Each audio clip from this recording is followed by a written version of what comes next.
અષાઢી બીજના પાવન પર્વ નિમિત્તે સમગ્ર રાજ્યમાં ઉજવણી થઈ છે. ત્યારે પોરબંદરના સાંદીપની વિદ્યાનિકેતનના પૂજ્યભાઈ શ્રી રમેશભાઈ ઓઝાએ પણ અષાઢી બીજના પર્વ વિશે ખાસ સંદેશો પાઠવ્યો હતો. નીલાંચલ નિવાસાય નિત્યાય પરમાત્મને બલભદ્ર સુભદ્રાભ્યામ જગન્નાથાય તે નમઃ. જય જગન્નાથ. અષાઢ મહિનો અને શુક્લ દ્વિતીયા એને આપણે અષાઢી બીજ કહીએ છીએ. આપણી ધાર્મિક અને સાંસ્કૃતિક બંને પરંપરામાં અષાઢી બીજનું વિશેષ મહત્વ છે. શુક્લ પ્રતિપદા ત્યારે ચંદ્રમા ન દેખાય ને દ્વિતીયાથી બીજનો ચંદ્ર દેખાય એ બીજના ચંદ્રને આપણે પ્રણામ કરીએ છીએ. ગામડામાં તો ત્યારે એવું કહેતા, બીજ માવડી, ચૂલે તાવડી, બે ગોધા અને એક ગાવડી. આવી માગણી લોકો કરતા અને બીજના ચંદ્રમાંથી લઈ અને પછી પૂર્ણિમા પર્યંત નિરંતર ચંદ્રમાની કલામાં અભિવૃદ્ધિ થતી જાય.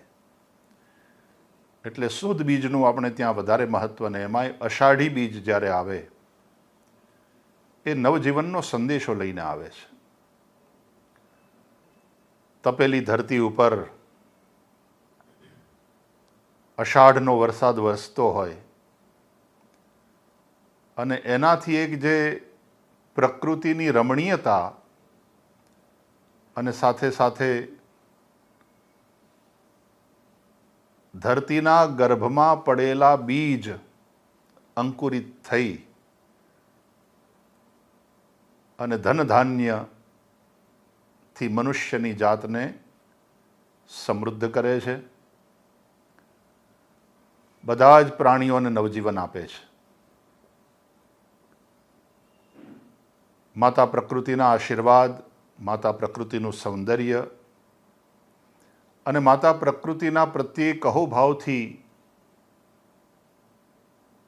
જોવાનો અવસર એટલે અષાઢી બીજ. આપણી સૌરાષ્ટ્રની પરંપરામાં પણ અષાઢી બીજના મોરલા વાદળાની ગડગડાટી સાંભળીને જે રીતે ટહુકતા હોય, એની જે વિશેષતા છે અને વાલાનો વિજોગ આ સમયમાં જે અનુભવાય છે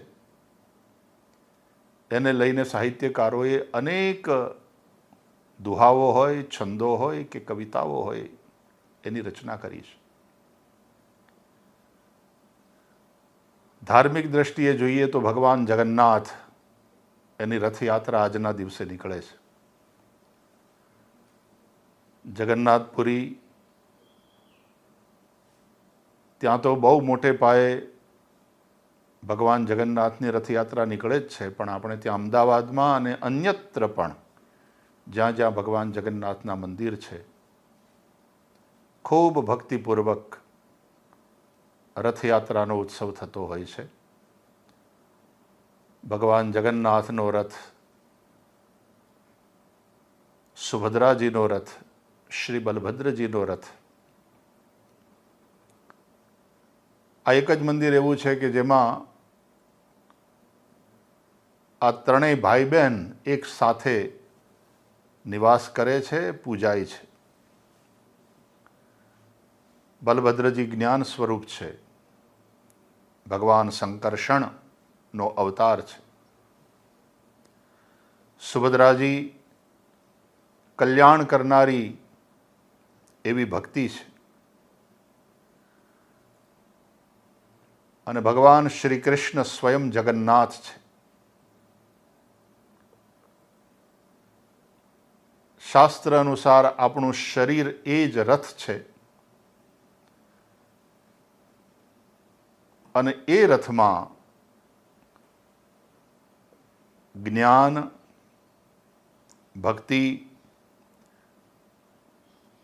અને જીવન માટેની ઉર્જા, જેને કારણે શરીર ચેષ્ટા કરે છે,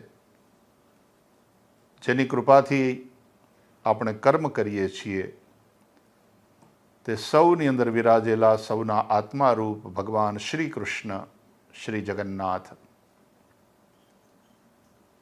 આ દેહરૂપી રથમાં વિરાજમાન થઈ અને સતત જે વિચરણ કરે છે, પરિભ્રમણ કરે છે, એને આપણે જિંદગી કહીએ છીએ અને આપણે જીવન કહીએ છીએ.